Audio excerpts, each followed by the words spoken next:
Alors, il est difficile de résumer la figure de Bertil Galant en quelques mots, parce que c'est un personnage multiple,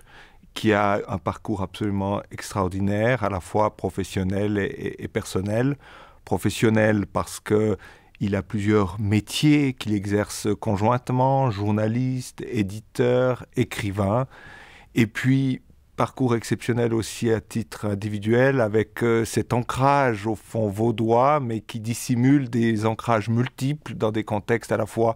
suisses, européens et internationaux. Donc ce sont plusieurs facettes qu'il n'est pas possible de résumer en quelques mots, mais s'il fallait le faire en deux mots, c'est à la fois vaudois et cosmopolite, et je dirais même nomade cosmopolite, comme le disait Bouvier parlant de Galant.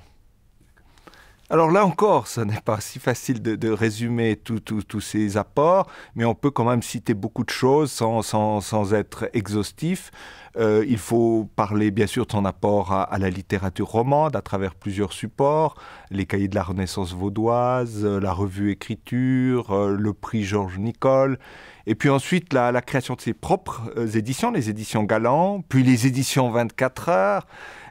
Pensons aussi à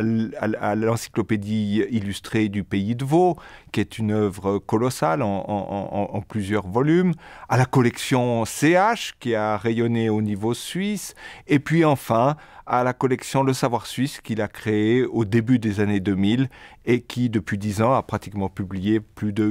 80 ouvrages jusque-là. Alors écoutez, c'est un livre qui essaye de revisiter Galant, non pas seulement Galant l'éditeur, comme ça a été fait dans, par exemple, l'histoire de la littérature romande, mais l'ensemble des métiers de Galant à travers ses intérêts, non seulement bien sûr pour la littérature, mais aussi pour le cinéma, pour la peinture, pour le graphisme, pour l'image en général et pour la poésie. L'attachement de Galant à la poésie apparaît encore mieux dans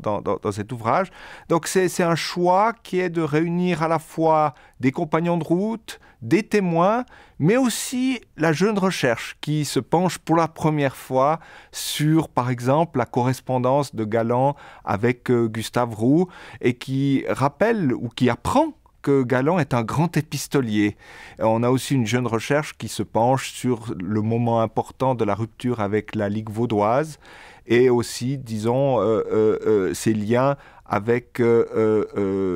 Gustave Roux qui ont été rappelés tout à l'heure avec la correspondance. Donc c'est un livre pluridisciplinaire et qui atteste au fond que Bertil Galant est un ami des arts et des lettres, pas seulement d'un art et pas seulement d'une lettre, mais de tous les arts et de toutes les lettres.